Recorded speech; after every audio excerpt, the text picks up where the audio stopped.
Ready to go deep? Today, we're taking a deep dive into individual psychology. Sounds intense. It is, but also super fascinating.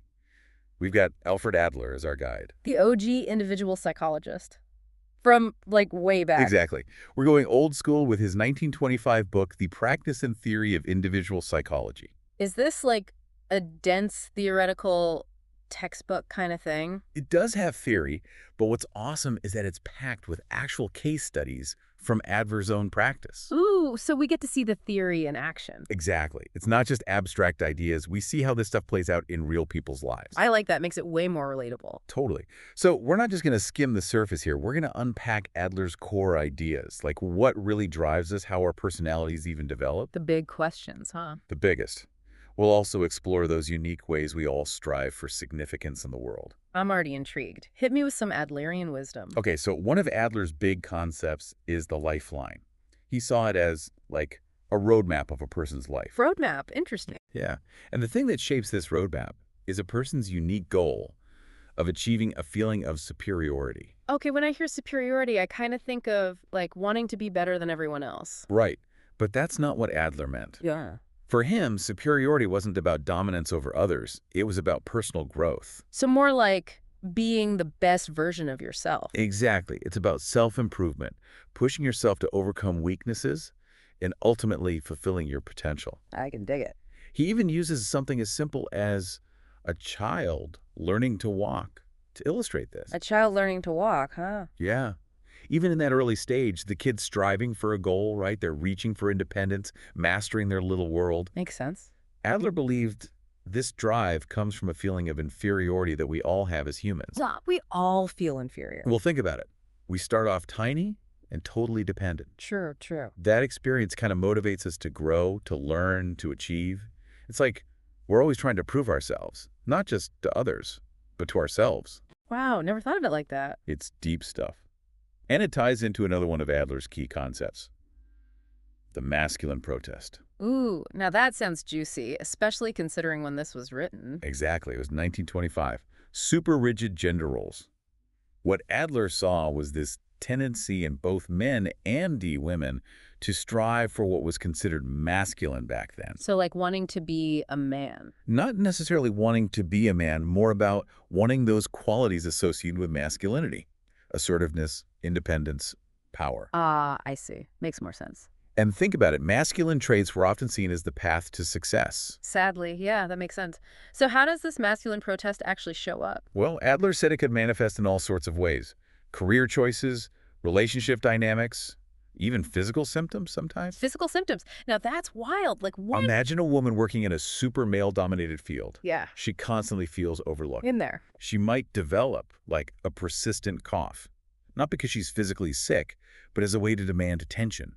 Almost like unconsciously clearing her throat to be heard, you know. Whoa. That is deep. Right. It shows how individual psychology digs beneath the surface. It looks for the meaning behind our actions, even the ones that seem totally random at first. Okay, this is already blowing my mind a little. What else did Adler have to say? Well, he believed a lot of what he called neurosis starts in childhood. Those early experiences can really shape us. For sure. But what kinds of experiences did he focus on? He talked about kids who feel insecure, weak, or even, get this, overly pampered. Interesting.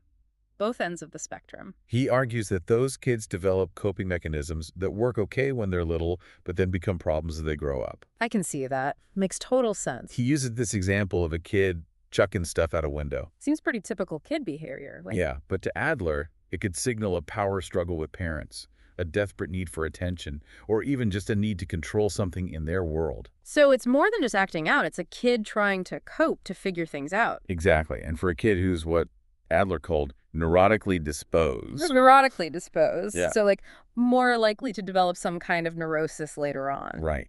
For those kids, those early patterns can get stuck. It can make it harder for them to adapt to the demands of life. Like they're always on guard, maybe? Yeah, they might build these exaggerated defenses to protect themselves, but those defenses can backfire. Backfire how? They end up limiting their potential. Hmm. blocking them from growth and connection. So building walls instead of bridges. Exactly. And that's where some of Adler's more controversial ideas come in, like his take on hallucinations. Oh, yeah, I've heard about this. Didn't he have a totally different view from, like, mainstream psychiatry back then? He did. He didn't just write hallucinations off as a brain malfunction. He saw them as this powerful, though extreme attempt by the mind to shape reality to fit its goals. So even in those extreme cases, there's a purpose. Right. He argued that if we understand that purpose, we can actually understand the person's struggle better and maybe even find better ways to help them. Okay, I'm really starting to see how this understanding the individual thing is central to individual psychology. Absolutely. And it applies to so many areas of life, even something as everyday as sleep. We're going to dig into Adler's thoughts on sleep disturbances next. I'm all ears. Okay, so sleep. We all need it, but some of us, well, we didn't get enough. Insomnia. What did Adler have to say about that? He saw insomnia as like a battleground. A battleground. In our sleep. Yeah, in a way, it's this clash between wanting to be in control and the fear of just letting go. So our minds are trying to stay in charge even when our bodies need to rest. Right, and Adler thought your attitude towards sleep could say a lot about you. Interesting. You mean like if you're a control freak? Could be. But like, think about anxiety's struggles. Those things play a role too. He talks about this one guy who developed insomnia after his brother died. Oh, wow. So the insomnia was tied to his grief. More than that. For that guy, insomnia was a way of not dealing with the grief, the guilt, all those heavy emotions. If he didn't sleep, he didn't have to face the reality of his loss. So it's like a way to avoid the pain. Hmm. Makes sense, tragically. Yeah, it's deep. And Yeah. it shows how Adler wanted us to go beyond just the symptoms. What's the motivation? What anxieties, what fears are driving this behavior? Okay, so not just treating the insomnia, but understanding the person behind it. Exactly. That's the power of Adler's approach. It's about the whole person, not just a bunch of symptoms. Makes you realize how much we try to control things, even sleep. Totally. Now let's shift gears a bit. Adler also had some interesting things to say about syphilophobia. Syphilophobia. Fear of syphilis. Seems pretty specific. It is, but Adler saw something bigger there. Like what? He thought it was often a way to avoid intimacy, commitment, all that scary stuff that comes with love and sex. So it's like a shield then, Yeah. hiding behind this fear of a disease to avoid relationships. Exactly. Classic example of what Adler called safeguarding. Oh, right. We talked about that before, like building walls to protect yourself. Yep. It's an unconscious strategy, right? To avoid potential hurt, rejection, anything that could lead to disappointment. Makes you realize how much we try to avoid pain, even if it means missing out on good things. It's human nature, right? But the point is, with safeguarding, it's like you're in control, even if it's an illusion. And syphilophobia is just one example of that. Right. It could be any phobia or anxiety.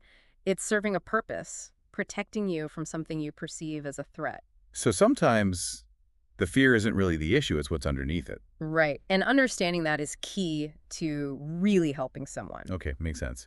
Now, I know this is a sensitive topic, but Adler also had thoughts on homosexuality. Yeah, this one's tricky. We have to remember when he was writing. 1925. Yeah. Definitely a different time. Right.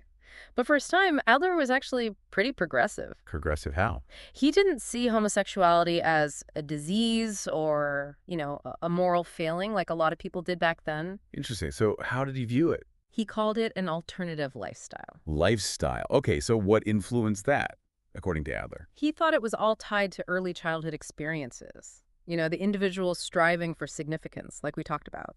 He looked at feelings of inferiority, fear of failure in relationships. So for Adler, it wasn't about being broken. It was about a different path. Yeah, that's a good way to put it.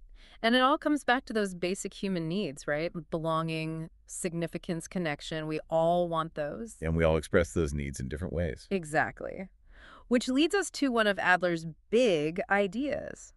All behavior has a purpose. Even if it seems weird or out there, Yeah. there's a reason behind it. Right, and that ties into this idea of social connection. Adler thought that sense of belonging, contributing to something bigger, that's crucial for well-being. We're not just individuals then. We're social creatures. We are, and Adler had this term, Gemeinschaftsgefühl.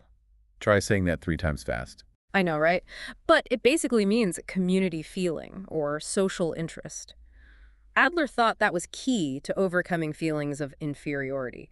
Like, if you're connected to something meaningful, you're less likely to feel inadequate. Yeah, something like that. It's about recognizing that we're all connected. What happens to you affects me, and vice versa. Kind of like that saying Ubuntu. Right.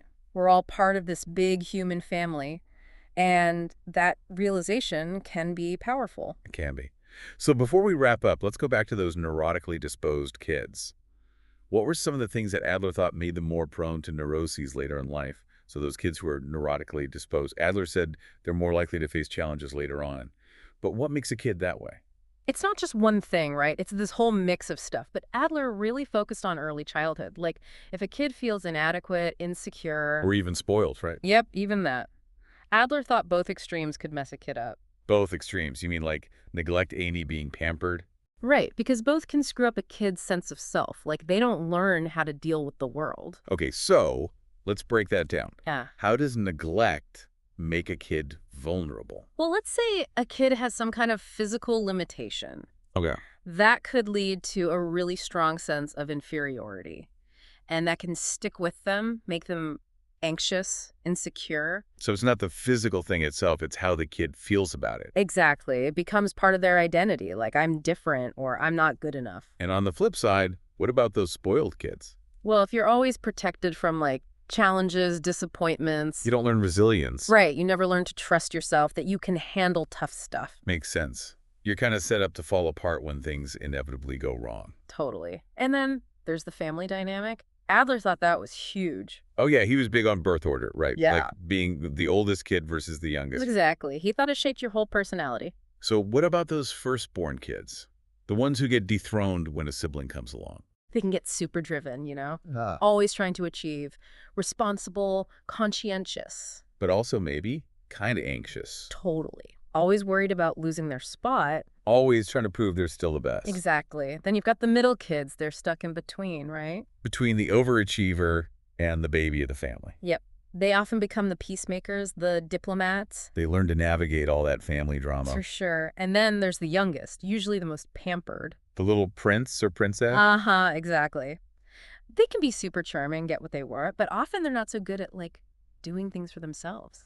So each birth order has its pros and cons. Totally. It's about understanding those patterns, how your family shapes who you become. And how all that can make you more vulnerable to, well, neurosis. Right. It all goes back to Adler's idea. We don't start from scratch. Our past, our family, it all leaves a mark. Okay, before we wrap up, I want to touch on masculine protest one more time. Yeah. We talked about how it could show up in subtle ways, even physically. Right. But today, gender rules are different. Right. Way less rigid. So how does that concept fit in now? That's a good question. Things have definitely changed since Adler's time, but I think the core idea is still relevant, just expressed in different ways. Give me an example. Well, think about women in leadership positions. There's still this pressure to be super assertive, even aggressive. Like they have to act more masculine to be taken seriously. Yeah, unfortunately. And it creates this double bind for women. Because if they're too nurturing, collaborative, they're seen as weak. Right.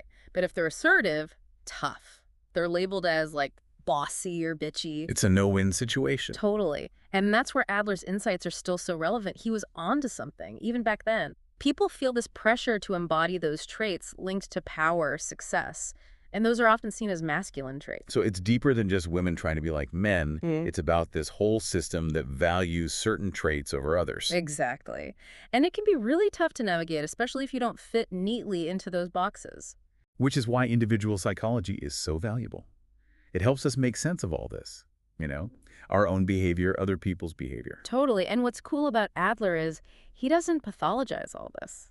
He doesn't see it as a mental illness. Not exactly. He saw it as a way of coping. Like, Yeah. we're all trying to make sense of this crazy world, protect ourselves. We're all just doing the best we can. Yep. And that brings us back to social connection. Adler thought that was key. Feeling like you belong, contributing to something bigger. Exactly. That's what helps us overcome those feelings of inferiority. It's like we're not meant to go it alone. We're wired to connect. We are, and that's what makes life meaningful. It's not about winning some competition. It's about finding your place, contributing. Being part of something bigger than yourself. Exactly. And that's a powerful message, don't you think? especially in today's world. It is. It's like a reminder that we're all in this together. We are. And on that note, I think we've done a pretty good job unpacking individual psychology, at least for today. We've only scratched the surface. But yeah, this has been a great Duck Talk. Thanks for joining us. My pleasure. And for everyone listening, if you want more, check out Adler's book. It's called The Practice and Theory of Individual Psychology. You'll find even more fascinating stuff in there. And hey, you might even learn something new about yourself along the way. Always a good thing. Thanks for tuning in to The Deep Dive. We'll catch you next time for another, well, deep dive into the ideas that shape our world.